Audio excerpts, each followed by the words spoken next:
Здравствуйте, уважаемые телезрители! В эфире программа «Беседы у камина».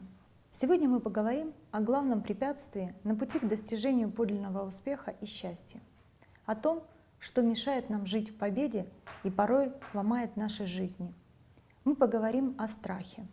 Речь сегодня пойдет не о здоровом страхе, который предупреждает человека от опасности и оберегает его от неразумных поступков, а о страхе, который мучает человека и делает жизнь порой невыносимой. Это чувство знакомо всем. Наши страхи со временем могут меняться, но каждое поколение сталкивается с ними. Самые смелые полководцы признавали, что испытывали страхи не один раз. Франклин Рузвельт повторял неоднократно, когда речь заходила о неудачах: «Нам нечего бояться, кроме самого страха». Страх, как и проблемы в нашей жизни, неизбежен.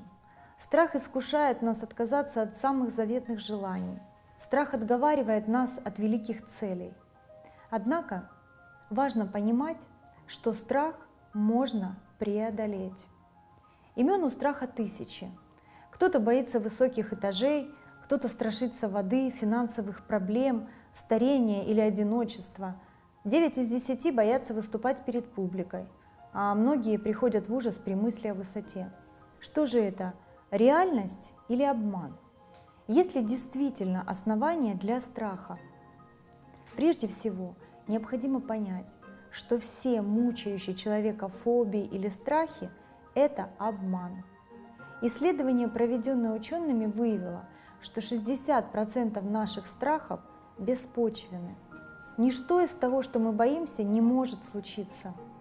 Остальная часть процентов не имеет под собой почвы и основана только на наших ощущениях.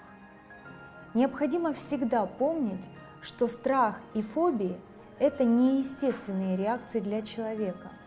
Страх подобен болезнетворным бактериям вируса. Как вирус, попавший в ваш организм, вызывает лихорадку, температуру, так и вредная мысль, принятая вами, вызывает страх.